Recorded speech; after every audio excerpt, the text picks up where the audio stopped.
Howdy.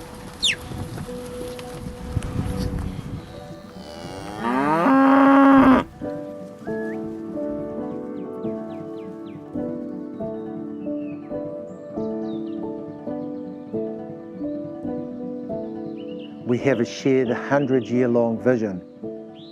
Once you start applying a long-term lens, then other opportunities start to emerge.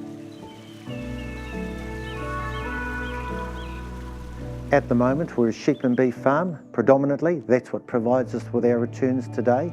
But the trustees are already thinking about, in 70 years' time, what might be that revenue source. In 50 years' time, what might be that revenue source.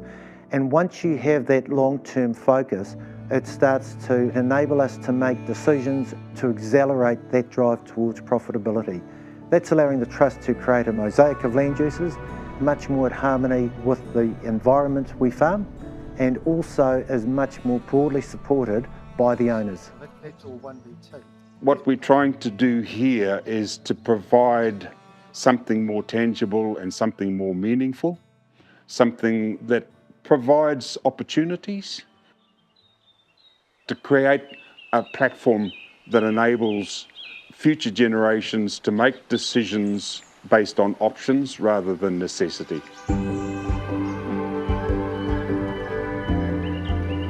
We closed off the less farmable land and allowed that to regenerate, took the stock off it, tried to control the goats, the possums, the deer, pigs.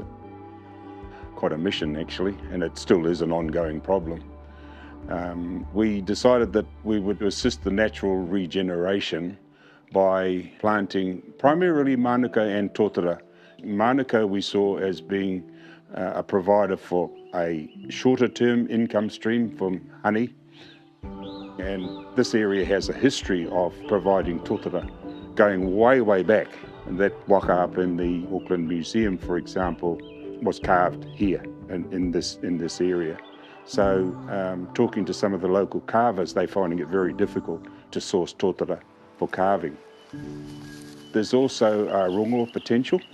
This place is a natural rongoa supermarket.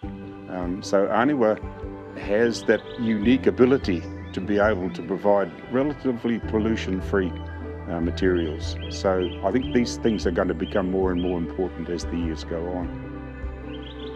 That's the platform that I'm talking about, trying to provide for future generations.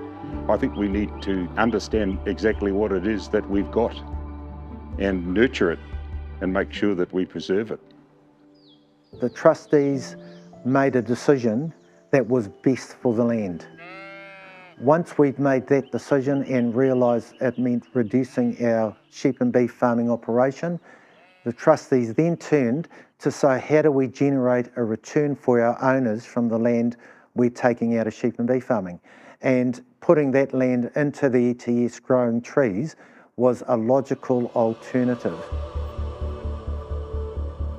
Reduction in stock has reduced our emissions. The promotion of ngahere will start to sequester a lot of our remaining emissions. Our greenhouse gas profile will be lower than it was when we peaked at 2019. We've also focused our farm production on the best land classes that we own. Overall, we think we can make as much profit from a smaller farming footprint, but with more intensive farm systems. It's just having the courage to accept we don't have to have livestock on every last hectare of land. You know, after the events of Cyclone Gabrielle, the decisions we've made to take some of our steeper, less attractive hill country and retire it aligns very well with what a good land use model looks like. We can also take better care of our waterways and do things to enhance our Indigenous biodiversity. We're farming the land by all means, but we're looking after it for future generations. The thing is, I mean, it's a crystal ball situation. How do you know what the bloody price of carbon credits is going to be in 70 years' time, for example? How do you know that there's still going to be a demand for native hardwoods? Or how do you know how valuable it's going to be?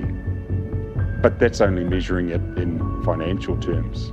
as a craft resource, for example. I'm happy to know that if my mokomokos want to do some carving in 70 years' time, that there's an opportunity to come onto Anewa and get some tōtara and do it.